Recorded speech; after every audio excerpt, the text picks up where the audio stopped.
Oke, teman-teman, mari kita akan masuk kepada materi yang berikutnya, yaitu tentang konsep dan prinsip pengelolaan gangguan aktivitas akibat patologi sistem indera. Jadi, teman-teman, ketika kita berbicara tentang konsep dan pengelolaan ya, konsep dan prinsip pengelolaan pada sistem indera, kita di sini akan berbicara mengenai beberapa jenis penyakit. Di antaranya itu ada miopi, kemudian ada hipermetropi, ya. Ada presbiopi, katarak, pterygium, konjungtivitis, dan glukoma, teman-teman. Nah, perlu kita ketahui sendiri bahwa memang penyakit ini adalah penyakit yang memang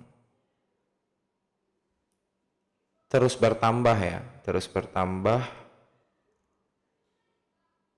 prevalensinya di Indonesia maupun di seluruh dunia. Jadi katakanlah miopi atau rabun jauh, ya. Jadi di beberapa negara maju termasuk di Amerika Serikat juga setiap tahunnya itu mengalami peningkatan. Terakhir itu 42% ya.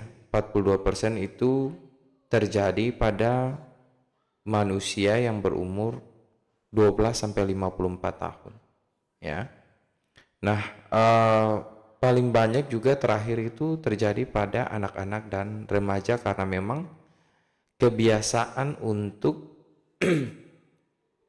penggunaan gadget atau lagi trennya itu adalah penggunaan mobile game ya, gaming, terus game online. Nah, itu sementara terjadi. Nah, kalau untuk katarak sendiri menurut WHO tuh di seluruh dunia tuh ada mungkin sekitar jutaan ya yang menderita katarak, karena memang faktor usia, kemudian faktor genetik, paparan sinar matahari ya. Nah, kalau pterygium, kebetulan kami menemukan data di Indonesia. Nah, kalau di Poliklinik Mata RSUD Profesor Dr. Kandau di Manado, itu penelitian terakhir itu ditemukan ada 213 penderita. Nah, terus kemudian di Kabupaten Pasir juga katarak dan pterygium itu mencapai 288 orang ya di Riau. Nah, terus kemudian di Indonesia secara umum itu ada 3,2% pterygium yang terjadi pada kedua mata, dan pada satu mata itu sekitar 1,9%. Nah, jadi penyakit-penyakit ini memang tergantung daerah ya, tergantung daerah. Jadi terus kemudian tentang penyakit konjungtivitis di RSUD Cipto Mangunkusumo di Jakarta itu ada 104 kasus konjungtivitis. Nah, sedangkan di Universitas Padjadjaran Bandung beberapa penelitian menemukan ada 102 kasus. Nah, kalau untuk glukoma, glukoma di Indonesia tuh ada sekitar 0,4%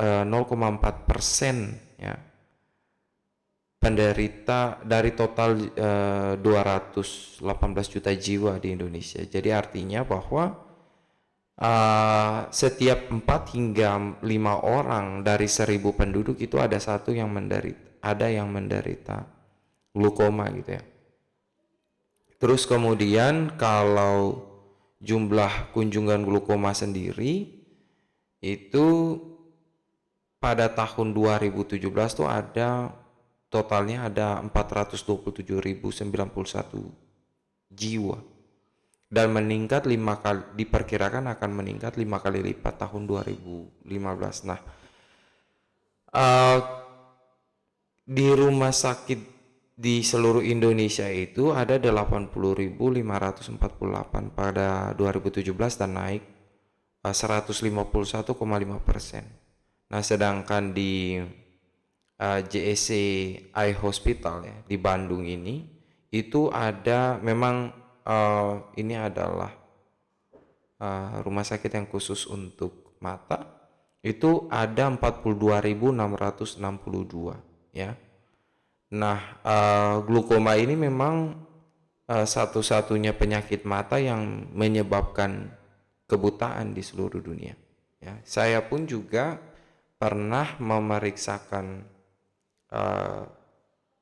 glukoma di Rumah Sakit Sarjito. Jadi memang di sana ditemukan ketika pemeriksaan ada tekanan bola mata ya, tekanan orbitalnya saya yang sebelah kiri itu jauh lebih tinggi tekanannya dibandingkan dengan kanan. Jadi karena memang kita sudah mulai merasakan nyeri ya gitu di mata gitu.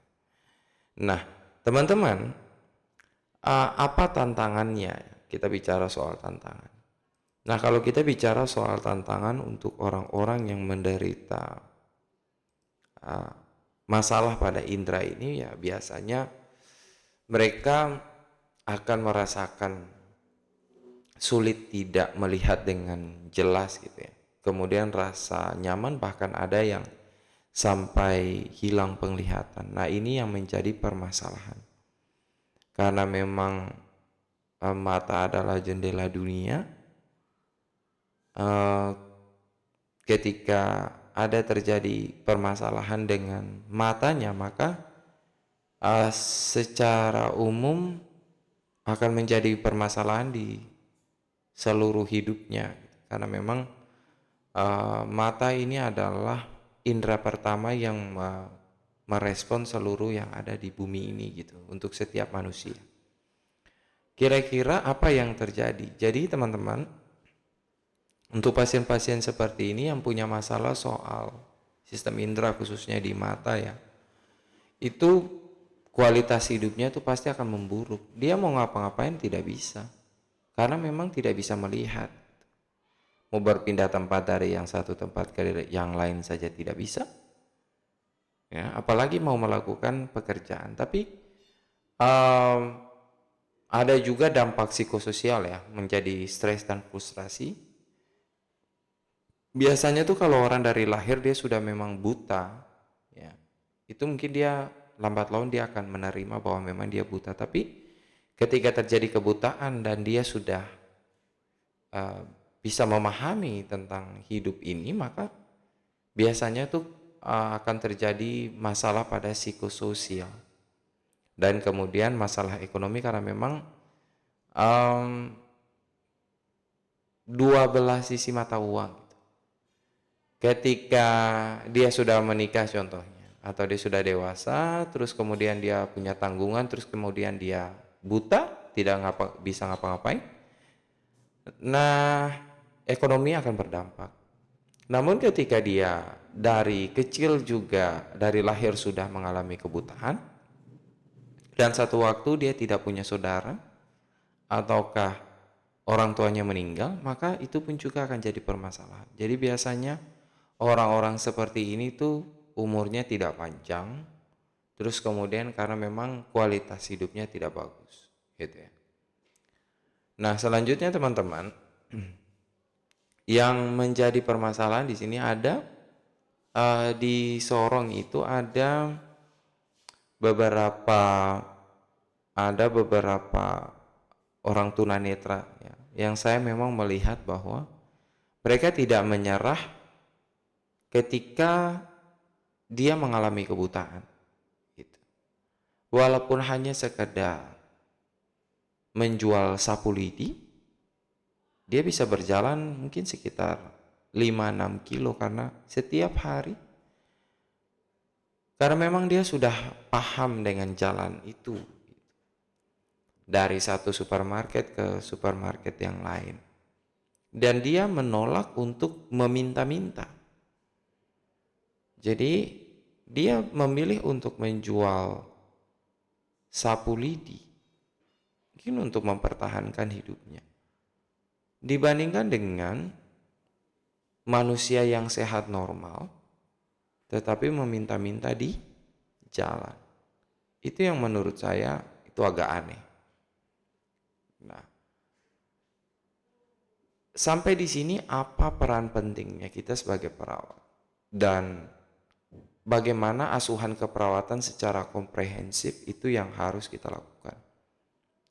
Kita dikasih pilihan ya. Kita dikasih pilihan bagaimana untuk kita bisa memahami orang-orang tersebut. Bagaimana kita melaksanakan asuhan keperawatan pada orang tersebut.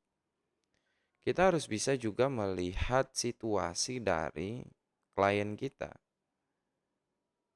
Ketika klien itu dia tidak bisa berbuat apa-apa, maka tugas kita itu adalah menuntun, ya. Menuntun hingga dia bisa melaksanakan aktivitasnya ya mandiri walaupun tidak perfect, tetapi setidaknya dia mampu untuk mandiri. Namun kalau seandainya klien kita itu sudah bisa mandiri, maka yang harus kita lakukan di sini adalah kita tingkatkan lagi kemandiriannya. Itu yang harus dilakukan oleh seorang perawat.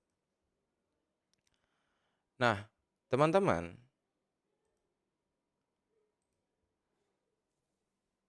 katakanlah ini adalah yang pertama adalah kasus miopi ya. Kita bicara ini adalah kasus miopi dan ini adalah kasus hipermetropi. Jadi kalau dibilang kasus miopi, arah cahaya sebenarnya tuh mata itu adalah ketika arah cahaya itu sampai di kornea sebagai organ ya. Kornea itu adalah organ yang bisa menginterpretasikan apa yang diterima, cahaya apa yang diterima, isi cahaya apa yang diterima, ya. Jadi harapannya tuh adalah cahaya yang masuk melalui lensa mata itu bisa jatuh langsung di dalam kornea, di depan kornea, pas tepat di kornea. Tetapi yang menjadi permasalahan ini adalah ketika lensa mata itu sudah tidak bekerja dengan normal. Jadi cahaya yang jatuh itu biasanya bisa di depannya kornea, bahkan over jatuh di belakang kornea.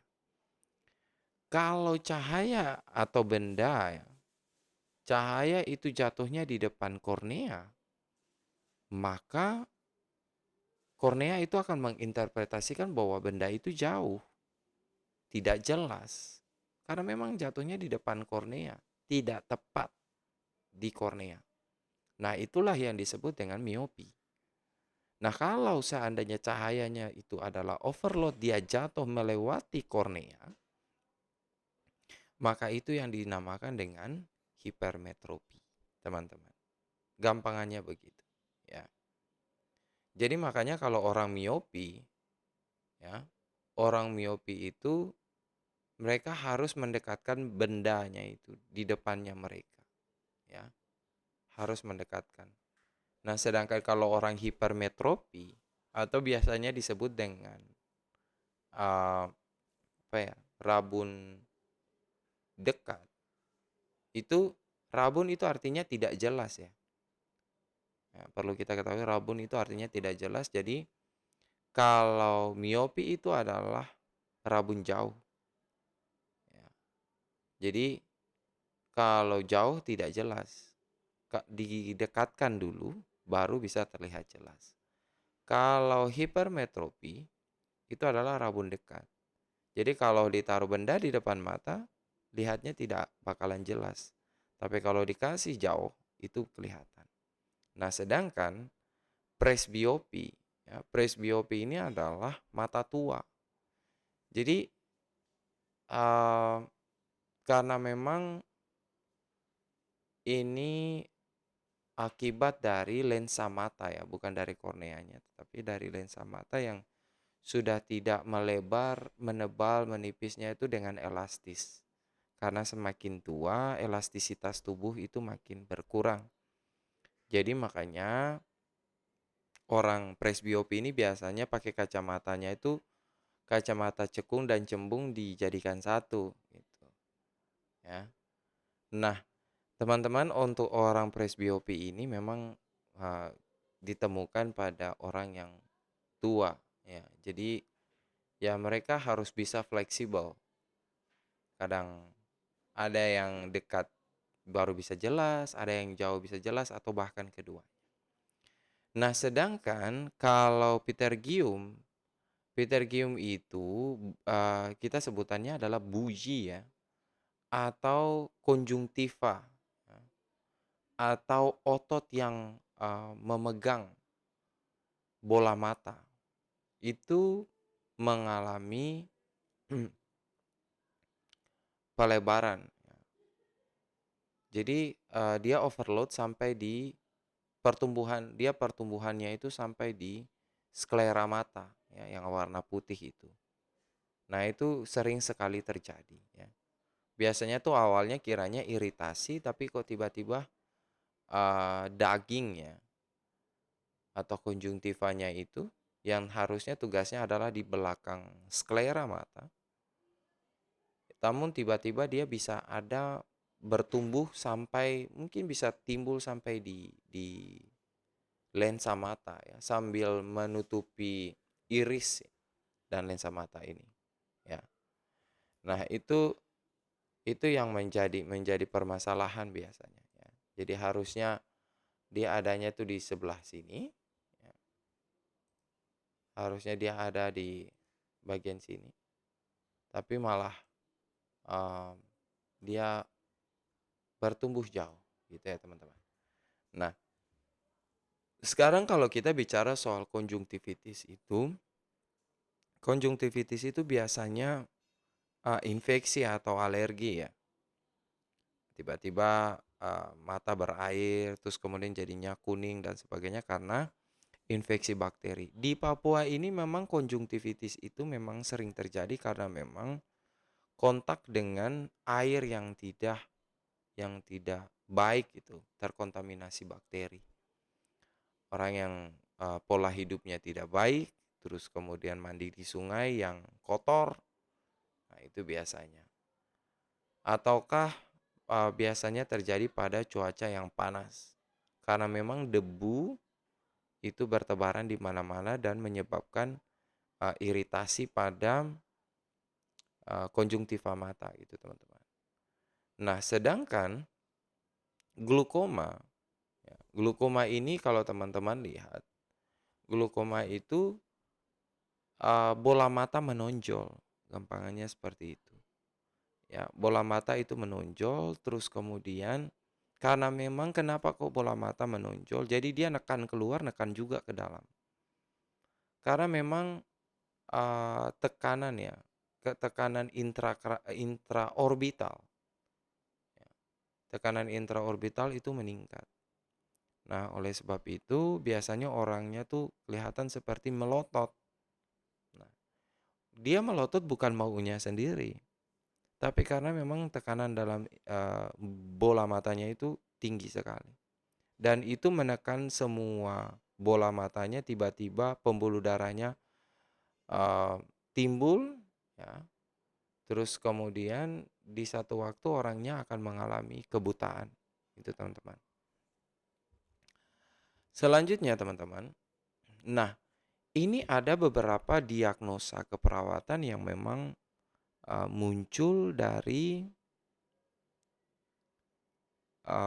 penyakit yang disebabkan oleh sistem indera. Ketika kita menggunakan pendekatan standar diagnosa keperawatan Indonesia, sekarang itu teman-teman sudah harus bisa membiasakan untuk menuliskan diagnosa keperawatan yang dilengkapi dengan kodenya, ya teman-teman. Karena itu memudahkan kita mengkoneksikan antara diagnosa, mengkoneksikan antara uh, luarannya atau harapannya, ya, atau SLKI-nya dengan intervensi atau SIKI, ya. Nah, untuk beberapa penyakit tersebut ada diagnosa yang mungkin muncul adalah gangguan citra tubuh dengan kode 0083, kemudian gangguan integritas kulit atau jaringan. Nah, ini biasanya cocok untuk diagnosa pterygium, ya. Sedangkan gangguan citra tubuh itu biasanya bisa untuk pasien glaukoma atau bahkan miopi, presbiopi, dan hipermetropi juga bisa. Sedangkan gangguan rasa nyaman, ya, ini gangguan rasa nyaman bukan berarti nyeri ya. Tidak nyaman, tidak terbiasa dengan keadaan yang diderita. Kodenya itu adalah D0074.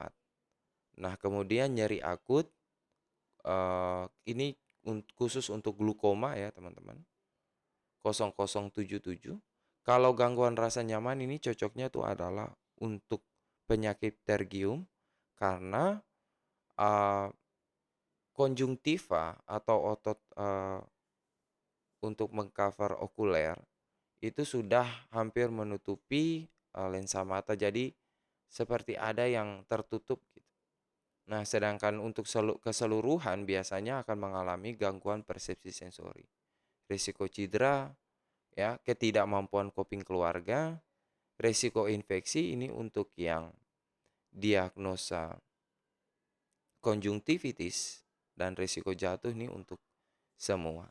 Nah, bagaimana kita menentukan intervensi ya dan luaran? Nah, harapannya adalah ketika gangguan citra tubuh itu, menurut SLKI biasanya citra tubuhnya itu akan meningkat. Kodenya itu adalah L09067. Intervensi yang kita gunakan, yang harus kita capai atau kita lakukan adalah promosi citra tubuh dengan kode I.09305 dan promosi coping yaitu I.09312. Ya. Ini untuk gangguan citra tubuh. Jadi Anda harus punya tugas fokus intervensinya adalah kepada promosi citra tubuh dan promosi coping.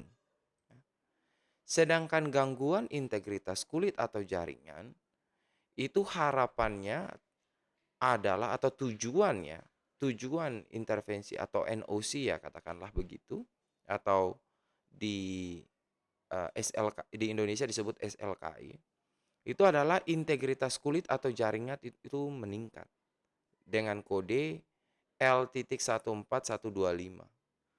Fokus intervensi yang harus kita lakukan adalah kita melakukan perawatan integritas kulit dengan kode I11353 dan melakukan perawatan luka dengan kode 14564. Selanjutnya adalah gangguan rasa nyaman.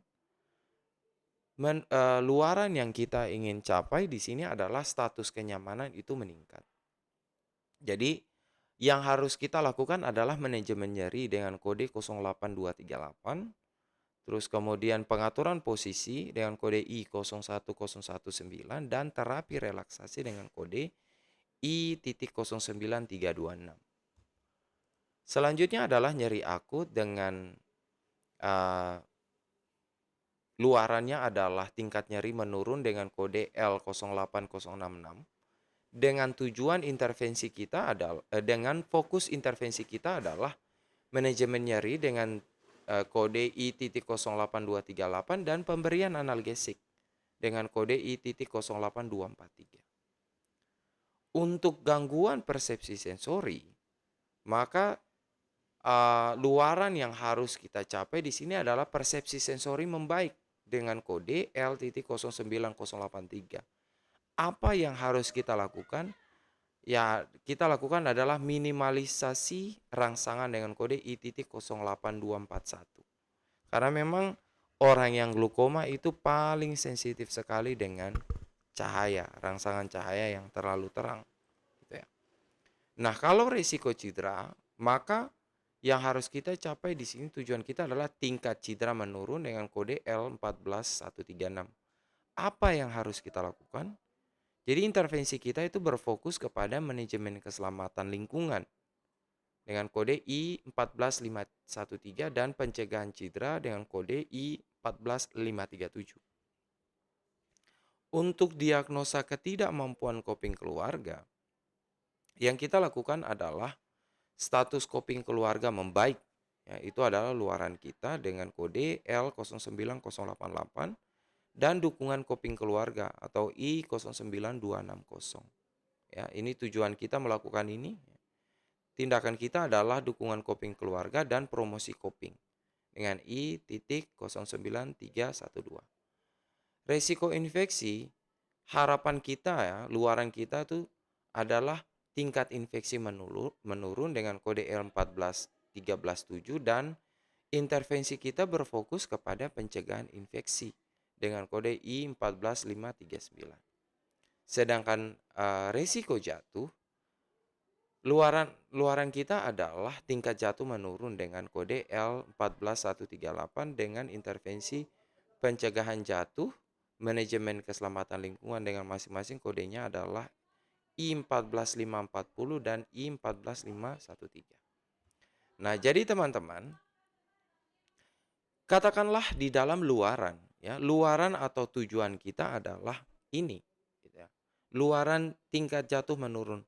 Namun kita harus bisa menentukan kriteria hasilnya. Apa kriteria hasilnya untuk setiap tujuan ini? Sedangkan untuk intervensinya, fokus intervensinya katakanlah adalah pencegahan jatuh. Nah, untuk orang dengan masalah pada indera, maka fokus untuk mencegah risiko jatuh, intervensi yang kita lakukan adalah pencegahan jatuh dan manajemen keselamatan lingkungan. Namun ketika kita membaginya kembali, teman-teman harus bisa memperhatikan bahwa di dalam setiap tujuan atau intervensi harus kita bagi bahwa ada observasinya, ada tindakan terapeutiknya, ada tindakan edukasinya, dan ada tindakan kolaborasinya.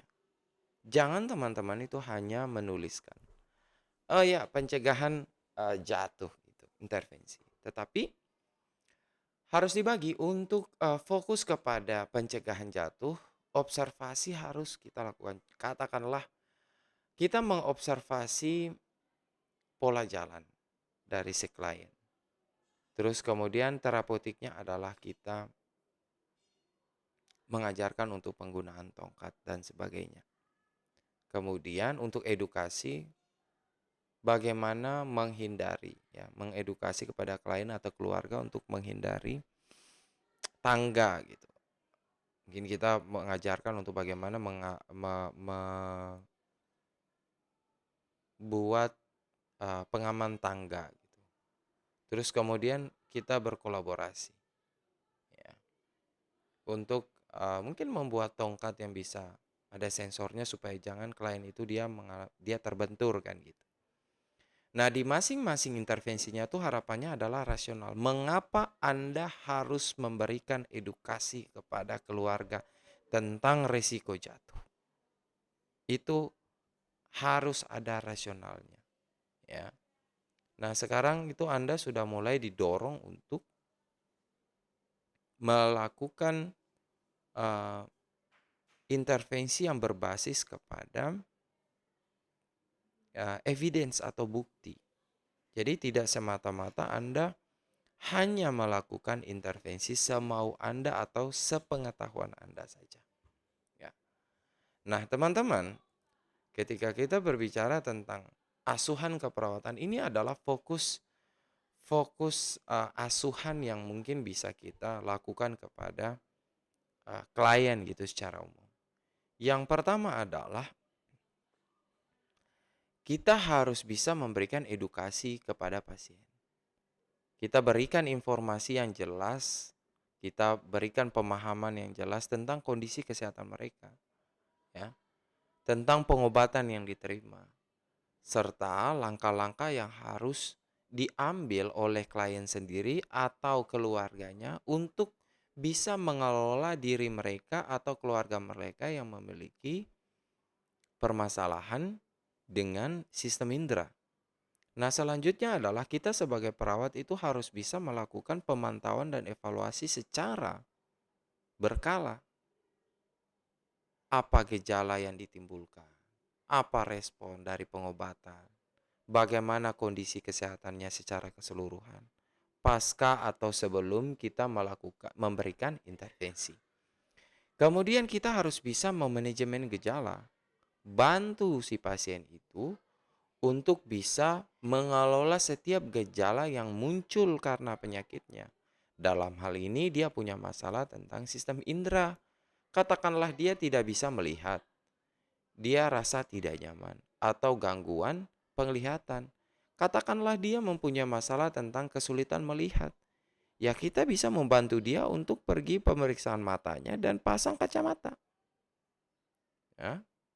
Atau bahkan kita memberitahu kepada keluarganya bahwa silahkan mengantarkan pasien kita yang sakit ini untuk pergi cek mata dan pasang kacamata.